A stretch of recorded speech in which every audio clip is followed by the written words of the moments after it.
ഞങ്ങൾ വന്നത് ഞങ്ങളെ ക്യാമ്പൊക്കെ വന്നത് ഞങ്ങൾ ഇരിക്കുന്ന ക്യാമ്പ് താഴെ മുണ്ടക്കൈ ഞങ്ങൾ ഇരിക്കുന്ന ക്യാമ്പിലാണ് വന്നത്. അപ്പോൾ അവിടെ വന്നിട്ട് അവിടെ ഞങ്ങളൊരു 12 ആളുണ്ട്. പിന്നെ അതിനായിട്ട് ഒരു റൂം സെപ്പറേറ്റ് ചെയ്തിട്ടുണ്ട്. ഈ അമ്മ അച്ഛനൊക്കെ പോയ കുട്ടികളൊക്കെ ഉണ്ട് അവിടെ. അവരെ വിളിച്ചിട്ട് എന്തൊക്കെയോ പറയുന്നുണ്ട്. മൂപ്പര് പറഞ്ഞു കഴിഞ്ഞിട്ട് അവർ പോയി, സംഭവം പോയി. പോകുമ്പോൾ എല്ലാവരോടും കൈകൊണ്ട് ഇങ്ങനെ കാട്ടി. മൂന്നാമത്തെ പൊട്ടിയാൽ തന്നെ ഞങ്ങളുടെ വീട്ടിന്റെ ചെറിയ താഴ്വക എത്തി. തിരിച്ചും കൊണ്ട് നല്ല സന്തോഷത്തിലാണ് പറഞ്ഞു. ഞാൻ പറഞ്ഞത് ഞങ്ങളുടെ വീട്ടിലെ 9 ആൾ നഷ്ടപ്പെട്ടു. ഞാനും എൻ്റെ ഭാര്യ എൻ്റെ 2 മക്കളും കഴിച്ചിലായി. ബാക്കിയൊക്കെ പോയി. അമ്മ പോയി, ഏട്ടൻ പോയി, ഏട്ടൻ്റെ ഭാര്യ പോയി, എല്ലാവരും പോയി. ഏട്ടത്തിയമ്മ, ഏളേച്ചി, മൂത്തച്ചി ഒക്കെ പോയി. എല്ലാവരും പോയി, ആരുമില്ല. വീട് ഈ തറ വരെ കാണൂല, ആരും കോലായി. അത് ഞാൻ നിങ്ങൾ പറഞ്ഞപ്പോൾ അയാളിങ്ങനെ പിടിച്ച് എൻ്റെ തോളുമ്പോൾ പിടിച്ച് അമർത്തി. അവിടെ മലയാളത്തിലൊരു ആളുണ്ട്, അവിടെ പറയാനുള്ള ആളുണ്ട്. അയാൾ പറഞ്ഞു എല്ലാം മനസ്സിലാക്കി കൊടുത്തിട്ട് മൂപ്പർ അപ്പുറത്തെ റൂമിൽ പോയി. 4ാമത്തെ പൊട്ടിലാണ് ഞങ്ങളെ വീട്ടിൻ്റെ അടുത്തെത്തി. ആര് മൂപ്പർ ഹിന്ദിയിലാണ് പറയണേ. എല്ലാവർക്കും വന്നു. അവിടെ ആകെ 12 ആളെ കണ്ട്. ഞങ്ങൾ ഇരിക്കുന്ന റൂമിൻ്റെ അകത്ത് വന്നിട്ട് ഞങ്ങളോട് ചോദിച്ച് 12 ആളെ കണ്ട് എല്ലാ സൗകര്യങ്ങളൊക്കെ ചോദിച്ചറിഞ്ഞിട്ട് അപ്പുറത്ത് സെപ്പറേറ്റ് ഒരു റൂമുണ്ട്. ഈ ഡോക്ടർമാരിരിക്കുന്ന അവിടെ കസകളൊക്കെ മാറ്റി ഒരു അറേഞ്ച്മെൻ്റ് ഒക്കെ ആക്കിയിട്ട് അവിടെ ഇരുത്തിയിട്ട് ഈ വീടും സ്ഥലവും കുട്ടികളും അമ്മയൊക്കെ പോയ ആൾക്കാരല്ലോ അവരെ വിളിച്ചിട്ട് അതിൻ്റെ അകത്ത് ഇരുത്തിയിട്ട് അവരോട് എന്തൊക്കെയോ ചോദിക്കുന്നുണ്ട്. ഇയാൾ ചോദിച്ചിട്ട് ഞങ്ങളങ്ങോട്ട് കട്ടിയുണ്ടല്ലോ. അങ്ങനെ ചോദിച്ചിട്ട് എന്തൊക്കെയോ പറയുന്നുണ്ട്, നമുക്കറിയില്ല. പറഞ്ഞ പാടും മൂപ്പര് ഒരു 10-15 മിനിറ്റ് കഴിഞ്ഞിട്ട് പുറത്തിറങ്ങി. ആവശ്യം ഞങ്ങളോടൊന്നും മിണ്ടിയില്ല. ഗോവേട്ടിനോട് എന്തോ പറയണ്ടായി. പിന്നെ ഞാൻ ആവശ്യങ്ങളൊന്നുമില്ല, നമുക്ക് ഇരിക്കൊരു കൂര വേണമെന്ന് മാത്രം പറഞ്ഞു. മലയാളത്തിൽ പറഞ്ഞു.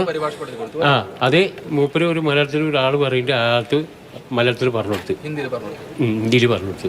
അപ്പോൾ ആൾ പറഞ്ഞു പേടിക്കണ്ട. അപ്പം പറഞ്ഞു പേടിക്കണ്ട, ഞാനുണ്ട് പറഞ്ഞു. കൂടെ ഞങ്ങളുണ്ട്. ഗോവേട്ടനും പറഞ്ഞു ഞങ്ങളുണ്ട്, ഒന്നുകൊണ്ടും പേടിക്കണ്ട പറഞ്ഞു. എല്ലായിടത്തും പറഞ്ഞു. അല്ലല്ല, ഞങ്ങളോട് മാത്രം. ബാക്കി ആരോട് അവിടെയുള്ള ആർക്കും സംസാരിച്ചിട്ടില്ല. 12 ആൾക്കാരോട് മാത്രം. ഞാൻ മുണ്ടക്കൈയിലാണ് ഇപ്പം ഇതൊക്കെ സംഭവിച്ചത്. എൻ്റെ പേര് അയ്യപ്പൻ എന്നാണ്.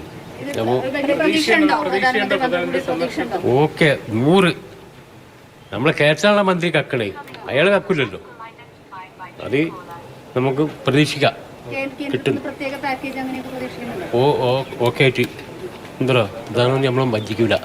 എന്താ വെച്ചാൽ നമുക്കറിയാം നമ്മുടെ കേരളത്തിലൊക്കെ സുനാമി ഇവിടെയൊക്കെ വന്നിട്ട് ഇന്നൊരു കൂര വരെ കിട്ടാത്ത ആൾക്കാർ ഇഷ്ടംപോലെ ഉണ്ട്. അവർക്കൊന്നും കിട്ടിയില്ല. കോടാനകോടി ഇപ്പോൾ ഫണ്ടിൽ വന്നിട്ട് കൊടുത്തില്ല. അപ്പോൾ എന്തായാലും ഇതിൽ എല്ലാവരും കണ്ണുറക്കണം എന്നാണ് ഞാൻ പറയുന്നത്. അവസ്ഥകൾ വളരെ മോശമാണ്. ജനങ്ങളെ അവസ്ഥകൾ വളരെ മോശമാണ്. അങ്ങനെ പ്രധാനമന്ത്രി വയനാട് സന്ദർശിക്കുമ്പോൾ ഓരോരുത്തരെയും ചേർത്ത് പിടിച്ചു. ആ സാന്ത്വനം അറിഞ്ഞ ആളുകളുടെ പ്രതികരണമാണ് കേട്ടത്. അയ്യപ്പൻ എന്ന ചേട്ടൻ്റെ പ്രതികരണമാണ് കേട്ടത്. അയ്യപ്പൻ ചേട്ടനടക്കമുള്ള ആളുകളെ ചേർത്ത് പിടിച്ചു പ്രധാനമന്ത്രി.